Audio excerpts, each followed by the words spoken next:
അമ്മേ ഓ എന്താണ് ഇന്ന് ഉച്ചക്ക് നമുക്ക്? അമ്മ തേങ്ങ അരിഞ്ഞതേ ആ ഇന്ന് ഇതുകൊണ്ടൊരു കറി വെക്കാൻ. എന്തൊക്കെയാണ് ഈ അരിഞ്ഞു വെച്ചേക്കുന്നേ?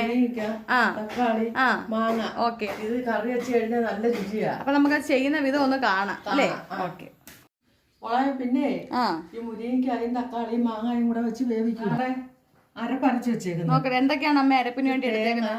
ശകലം മഞ്ഞപ്പൊടി, ഇച്ചിരി മല്ലിപ്പൊടി, ആ ശകലം മുളക് പൊടി ഇത്ര ഇട്ട് അരച്ച് വെച്ചിട്ടുണ്ട്. അരപ്പ് ചേർത്ത് തിളച്ചതിന് ശേഷം കടുവറുത്ത് മാറ്റും. ഓക്കെ. അപ്പൊ നമുക്ക് അതിന് ശേഷം ഒന്ന് കാണാം. അതിനുശേഷം കാണാം. മുളക് ഇതെല്ലാം വെന്ത് കേട്ടോ. ഇനി ഈ അരപ്പ് ചേർത്ത് കൊടുക്കുക. ഓക്കെ. അപ്പൊ ഇത്രയേ ഉള്ളൂ നമ്മളെ പരിപാടി.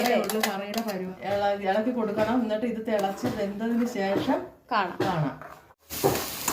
നമ്മളെ കറി ഇവിടെ റെഡി ആയിട്ടുണ്ട്. ഓക്കെ. കടു വറുത്ത് ഒഴിക്കുക. അപ്പൊ നമ്മുടെ കറി ഇവിടെ സെറ്റ് ആയിട്ടുണ്ടല്ലോ. ഇത് ആരായാലും ഒന്ന് വെച്ച് കൂട്ടി നോക്കണം. നല്ല സൂപ്പർ കറിയാട്ടോ. ഓക്കെ. ടാറ്റ പറഞ്ഞു എല്ലാവർക്കും.